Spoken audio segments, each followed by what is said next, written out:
start judging male candidates on what they wear and not just female candidates? Like, why do you always wear the same suit?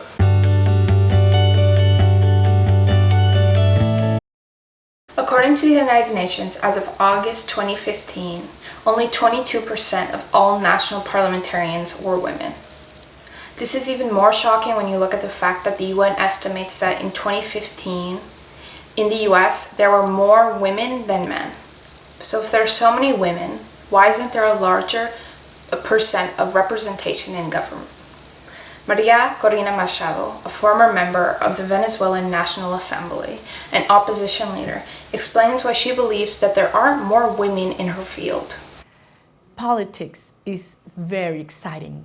It is one of those activities that gives sense to life because you can help transform your society. But it certainly requires a lot of time, huge dedication. Many times it even requires that you have to move along a certain region or country or even around the world, leaving behind your family, your home, or friends. That is certainly something that, in the case of women, represents a risk and an obstacle. And I think that's one of the reasons why many women think twice before dedicating their lives to politics. In addition to that, in countries like Venezuela, my own, where 6 out of 10 households do not have a father present, women have also to provide, not also with love and care, but also being the only source of income. In that case, it makes it even more harder for women to dedicate their lives to politics. Not only can the topic of women in politics be seen at a national level, but can even be seen at a school level. Romina Corral describes her experience as a high school senior in student government and how male officers and women officers were treated differently. The people leaned towards speaking more towards the males in student government because they think that they're the ones making the decisions and everything, but at the end of the day, the student government was a democracy, so it was all of us making decisions together. So when you see that people lean towards speaking more towards the men, it's really upsetting and down-putting because you want people to understand that just because you're a woman doesn't mean that you're not able to make decisions. It's a democracy, it's everyone together and everyone should be included. It is clear that even at a high school level, people have the perception that men are more capable of doing a good job than women.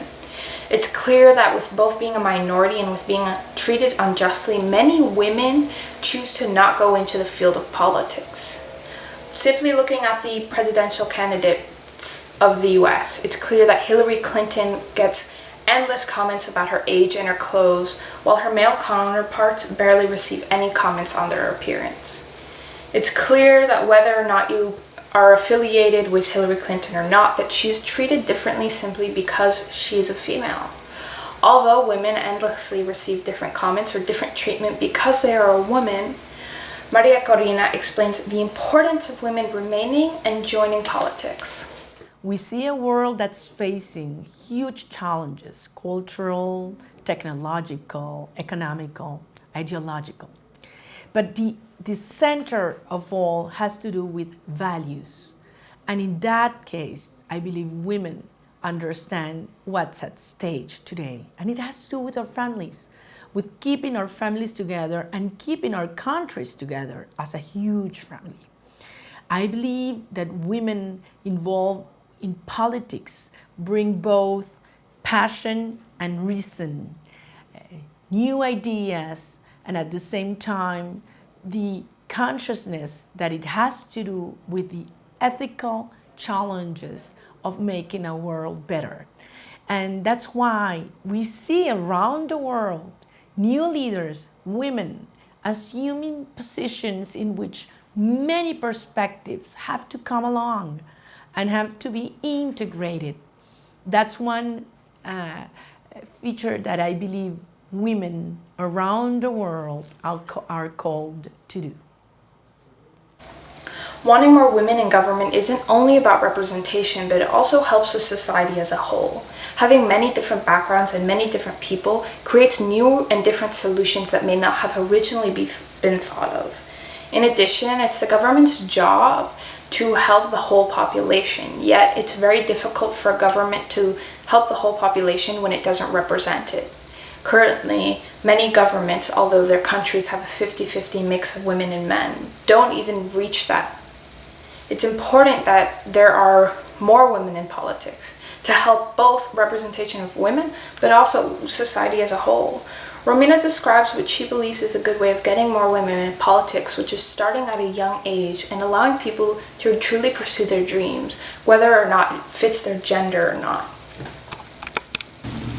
So how do you think that cycle could be broken? Definitely,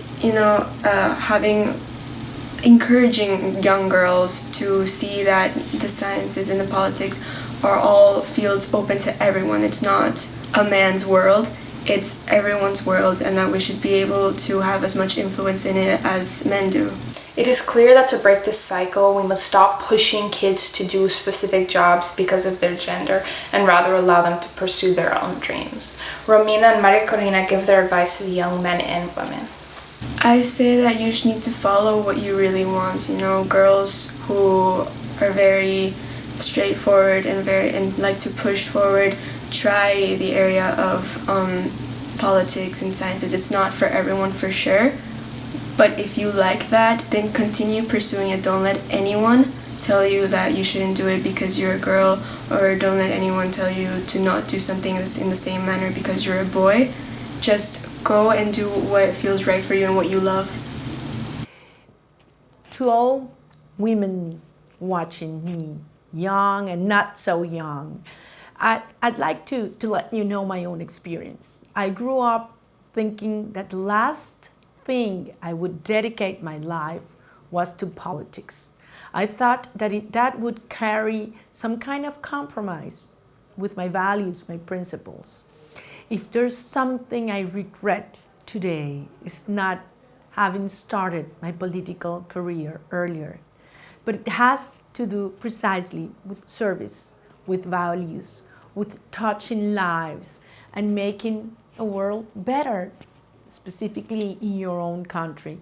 So for women and young girls that have high expectations and big dreams, please consider the possibility of getting into politics and proving how a correct, responsible political career can actually change the world for many.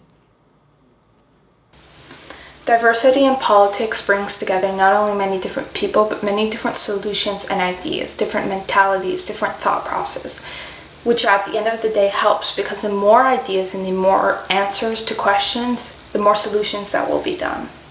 For a small picture goal, it's important that whenever you look at a candidate, whether at a high school level or at a national level, you look at their merit, you look at their policies, you look at their qualifications. You don't look at something like gender, because at the end of the day, gender doesn't decide whether you'll do a good job or not. Only what you say and what you do is going to decide that.